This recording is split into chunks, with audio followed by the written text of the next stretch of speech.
Collective Obligation got a huge buff this season, making it much easier to use and more effective. Well, today I'm going to put together a Titan Void 3.0 build with Second Chance, a Void focused Titan exotic armour, and then pair it up with Collective Obligation for endgame activities. I'm going to run through the Void 3.0 setup, the armour, the mods and the weapons, and show you how you can melt enemies in PvE content really quickly and easily as a Void Titan. Well, if you're new around here or find this useful, don't forget to hit that subscribe button down below for all the latest Destiny 2 content, and turn on notifications by hitting that bell. And roughly 98% of viewers who watch This Week in Video Games aren't subscribed, so subscribe today and never miss an update. Without further delay, let's dive right into the build. So first of all, the Void 3.0 setup. So for my super, I'm using Sentinel Shield. For my ability, I'm using Towering Barricade. For my melee, I'm using Shield Throw, and my grenade, I'm using a Scatter Grenade. For my aspects, I'm using Bastion, so cast your super to grant an overshield to nearby allies. Casting your barricade grants an overshield to yourself and nearby allies, and empowers it, enabling it to slowly regenerate the overshield of allies, bunkering behind it and extend their overshield duration. Next up, we got Controlled Demolition, so hitting a target with a Void ability or volatile explosion makes them volatile, and further damage to a volatile target causes them to explode. It grants you and a nearby ally's health when a volatile target explodes near you. Well, next up, let's have a look at the fragment. So Echo of Exchange, melee final blows grants you grenade energy. Echo of Undermining, your void grenades weaken targets. And Echo of Instability, so defeating a target with a grenade grants volatile rounds to your void weapons. Next up, we got the exotic armour, so I'm using Second Chance. And Second Chance are exotic Titan gauntlets and comes with the perk Mere Maiden's Reach. So Mere Maiden's Reach, you gain a second charge of your shield throw melee, which becomes shield piercing and stuns barrier champions. We can get these exotic gauntlets from Legend or Master Lost sectors when you're competing them solo on Arms Day. I definitely recommend a website called todayindestiny.com. You can check out what the loot is and where the Lost sector is. Next up, for the weapons, in the kinetic slot I'm using Hung Jury. So Hung Jury SR4 is a legendary kinetic scout rifle. This one's a precision frame, meaning the weapon's recoil pattern is much more predictably vertical. And for PvE, Rapid Hit and Firefly is a really good role to look out for. Also, Surplus and Explosive Payload is another good one to check out. Hung Jury isn't available in the game at the minute, so it can be swapped out for any kinetic scout rifle. In the energy slot, I'm using Collective Obligation. So Collective Obligation is an exotic energy pulse rifle. Comes with the perks Void Leech. So the weapon leeches void debuffs when damaging targets that are suppressed, weakened, or volatile. Once charged, you swap firing modes, and in this mode, damage from the weapon applies these same void debuffs that were leeched.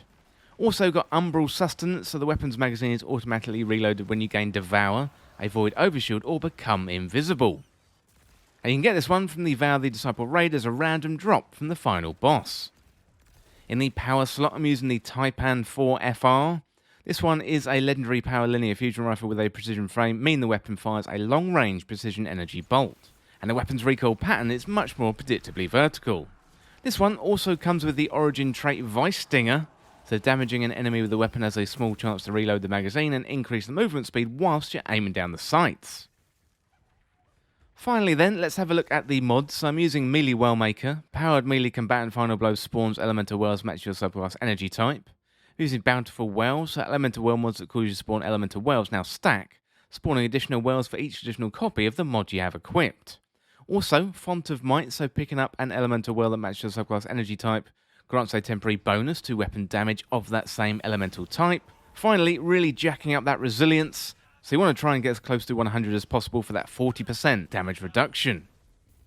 Next up, let's have a look at the gameplay loop. So this build has two main components: improved shield throwing capabilities and the combination of Void 3.0 and Collective Obligation.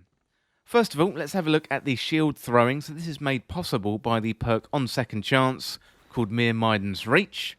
It's where you gain a second charge of your shield throw melee, which becomes shield piercing and stuns barrier champions. As well as anti-barrier champion mods, this one is going to be another avenue for tackling champions in endgame content like Nightfalls, dungeons and raids. Second Chance gives us that ability to throw multiple shields, given that extra charge. So I'm pairing up this range melee ability using Melee Wellmaker. This is going to spawn multiple elemental wells when I kill with that shield throw, which in turn is going to help power up the overall damage output of the Titan through Font of Might. That increases the damage output by about 20%. Next, let's have a look at the Void abilities and Collective Obligation. So in our Void 3.0 setup, we've got Controlled Demolition, where hitting a target with a Void ability or Volatile Explosion makes them volatile. So further damage to a volatile target causes them to explode. That grants you and a nearby ally's health when volatile targets explode near you. So that is going to really help us set up volatile. That is one of the Void 3.0 keywords. Echo of Undermining, also very useful as that weakens enemies. And Echo of Instability is good because defeating targets with grenades grants volatile rounds to your Void weapons. So this is where Collective Obligation comes into play. So it comes with the perk Void Leech, so the weapon leeches Void debuffs when damaging targets that are suppressed, weakened or volatile, so we're going to be weakening and making our opponents volatile here. You could use suppression grenades if you want to, but I chose not to for this build. So once charged, you swap firing modes, and in that mode, damage from the weapon applies the same Void debuffs that were leeched. Therefore, once you make enemies volatile or weaken, you can then grab that effect with Collective Obligation and fire it back at enemies, spreading it around even more. Collective Obligation is now really easy to use in PvE, plus it's got that 20% damage bonus against PvE combatants, while Void Leech is active. So Collective Obligation got a huge buff this season, so let's have a look at all the details. So increased that Void Leech timer to 15 seconds in PvE activities, removed the Void Leech cooldown, added that 20% damage bonus as I mentioned against PvE combatants, and it takes less hits to fully charge Void Leech. Kills against debuff targets instantly charge Void Leech, and Void Leech is also instantly charged when your character is affected by Void debuffs, and then finally fixed an issue where Umbral Sustenance was activating with non-Void overshields. So overall, really good buffs and really easy to use. It's also much more powerful too, as a raid exotic should be, and when you pair it with exotic armour like Second Chance and your Void Titan, running through Nightfalls and other content feels like an absolute breeze. Well, let me know in the comments what you think of the build, and let me know if you got any improvements. And that is it for this Titan Void 3.0 build with Second Chance and Collective Obligation in Destiny 2. And as always, thank you so much for watching. For more Destiny 2 content like this, hit that subscribe button down below and subscribe to This Week in Video Games. Or you can check me out on Twitter at TWIVG Podcast. If you enjoyed this video, found it useful, liking and sharing the video really helped me out. Otherwise, check out the other videos on the channel. Well, thanks again, and I'll see you soon.